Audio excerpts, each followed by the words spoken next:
Employ compensation অ্যাক্টের মাধ্যমে কর্মস্থলে কোনো শ্রমিক দুর্ঘটনাগ্রস্ত হলে ক্ষতিপূরণ পায়। ডিস্ট্রিক্ট সেশন জাজ কোর্টের মাধ্যমে দুর্ঘটনাগ্রস্ত শ্রমিক ক্ষতিপূরণ পেয়ে থাকে। যদিও এক্ষেত্রে সংশ্লিষ্ট দুর্ঘটনাগ্রস্ত শ্রমিকের বেতন মাসিক 15,000-এর নিচে হতে হবে। বুধবার নিউজ ভ্যানগার্ডকে কথা জানান শ্রম কমিশনার ডক্টর নরেশ বাবু এন।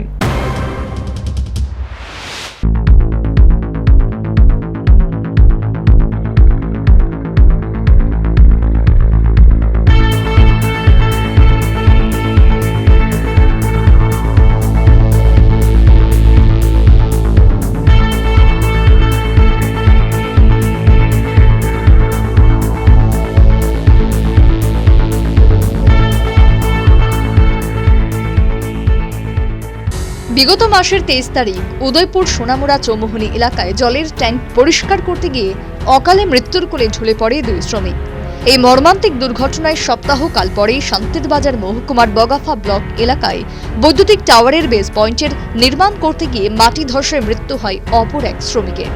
কর্মস্থলে শ্রমিকরা দুর্ঘটনাগ্রস্ত হলে বা মৃত্যু হলে শ্রমিকরা কী ধরনের সাহায্য সহযোগিতা পেতে পারে, এই নিয়ে নিউজ ভ্যানগার্ডের পক্ষ থেকে রাজ্য শ্রম কমিশনার ডক্টর নরেশ বাবু এন জানান, এমপ্লয় কম্পেনসেশন অ্যাক্টের মাধ্যমে কর্মস্থলে কোনো শ্রমিক দুর্ঘটনাগ্রস্ত হলে বা মৃত্যু হলে তার পরিবার ক্ষতিপূরণ পেয়ে থাকে। যদিও বিষয়টি ডিস্ট্রিক্ট সেশন জাজ কোর্টের এখতিয়ারভুক্ত। সে সাথে তিনি জানান, এক্ষেত্রে সংশ্লিষ্ট শ্রমিকের মাসোহারা 15,000 টাকার নিচে হতে হবে। কর্মক্ষেত্রে কাজ করতে গিয়ে যদি কোনো অ্যাক্সিডেন্ট হয় আর মৃত্যু মুখে পতিত হয়, ওই ক্ষেত্রে মানে কি সুবিধা পেতে পারে সমদত্ত? এখানে একটা আমার অ্যাক্ট আছে, এমপ্লয়ি কম্পেনসেশন অ্যাক্ট। ये द्वारे एम्प्लॉयर द्वारा कि contract labour under contract labour अभी डिफरेंट एम्प्लॉयर होता है, उस थ्रू कोई भी एम्प्लॉई एंगेज करके वो उसको कुछ डेथ और डिसीज हो जाता है, मतलब मर जाता है, उनको एम्प्लॉई कॉम्पनसेशन एक्ट से उनको कॉम्पनसेशन मिलता है। वो हम लोग कंसर्न लेबर इंस्पेक्टर उधर जाके उसको पूरा डिटेल रिपोर्ट करके उनको कॉम्पनसेशन का एस्टिमेट, मतलब उधर को अथॉरिटी होता है डिस्ट्रिक्ट एंड सेशन जज, उनको हम लोग रिपोर्ट सबमिट करता है। वो रिपोर्ट का बेसिस से वो कॉम्पनसेशन उसको ऑर्डर होता है। एस्टिमेट ऑफ कॉम्पनसेशन मतलब based on the order of district and session जज, हमारा डिस्ट्रिक्ट लेबर ऑफिसर उनको कॉम्पनसेशन कितना होता है amount based on in age और उनका सैलरी तनख्वाह बेसिस हम लोग वो करता है।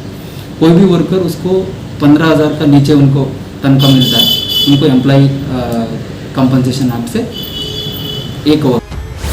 তিনি জানান, উদয়পুর ও শান্তির বাজারে দুটি দুর্ঘটনায় 3 জন শ্রমিকের মৃত্যুর পর সংশ্লিষ্ট বিষয়ে শ্রম দপ্তর কার্যকরী ভূমিকা গ্রহণ করেছে এবং আশা প্রকাশ করেছে আদালতের মাধ্যমে মৃত শ্রমিকদের পরিবার ক্ষতিপূরণ পাবে। शांतिबाजार में और उदयपुर में जो घटना हुई है उसके बारे में उदयपुर वाला घटना हम लोग ऑलरेडी डिटेल रिपोर्ट सबमिट किया है। एक्चुअली उधर कोई एम्प्लॉयर थ्रू एंगेज नहीं किया है गोमती में, बट उधर शांतिर बाजार का घटना है। अभी हम लोग मेरा लेबर इंस्पेक्टर को बोला है वो कंसर्ट डिटेल रिपोर्ट सबमिट करने के लिए। इफ एम्प्लॉय वो उधर लेबर मर गया है, कोई एम्प्लॉयर थ्रू उनको एंगेज किया है, मतलब उनको कंसर्न लेबर सरदार हो कॉन्ट्रैक्टर उनको पेमेंट करना पड़ेगा।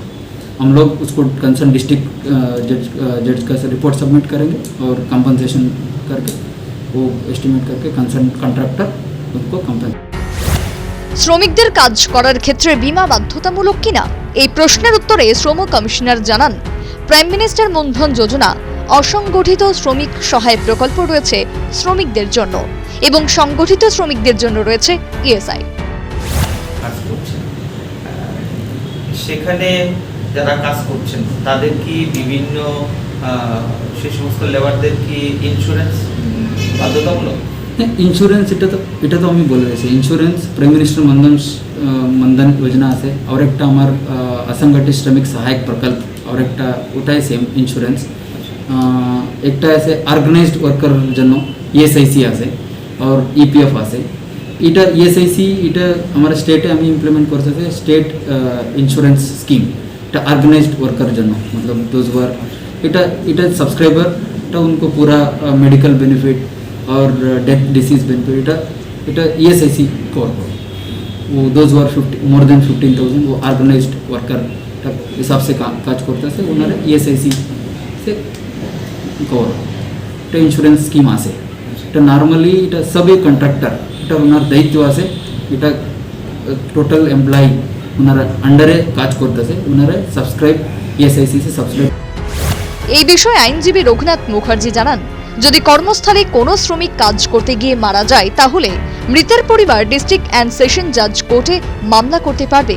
মামলাটি হবে মৃত শ্রমিক যার অধীনে কাজ করছিল। যদি কর্মস্থলে কোনো শ্রমিক বা কোনো এমপ্লয়ি যদি কাজ করতে গিয়ে দুর্ঘটনায় মারা যায় তাহলে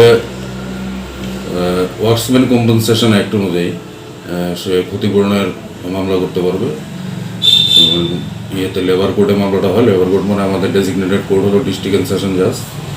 ওইখানে যার আন্ডারে কাজ করছিল, যে কন্ট্রাক্টরের আন্ডারে কাজ করছিল বা যে কনসার্নের আন্ডারে সে কাজ করছিল তার বিরুদ্ধে ক্ষতিপূরণের মামলাটা করবে এবং কোর্ট সব কিছু এভিডেন্স নেওয়ার পর, রিপোর্ট নেওয়ার পর যে এমপ্লয়ি যিনি মারা গেছেন ওনার বয়স কত, ওনার উপর ডিপেন্ডেন্ট কয়জন ছিল, উনি কত ইনকাম করতেন, সবগুলি অ্যাসেসমেন্ট করে তারপরে কোর্ট একটা অর্ডার দেয়, ক্ষতিপূরণের একটা অর্ডার দেয় এবং যে তাকে নিয়োগ করেছিল সেই টাকাটা তাকে দিতে হবে এবং তার যে মারা গেছেন ওনার পরিবার বা ওনার স্ত্রী পুত্র যারা আছেন ওই টাকাটা, ক্ষতিপূরণের টাকাটা পাবেন।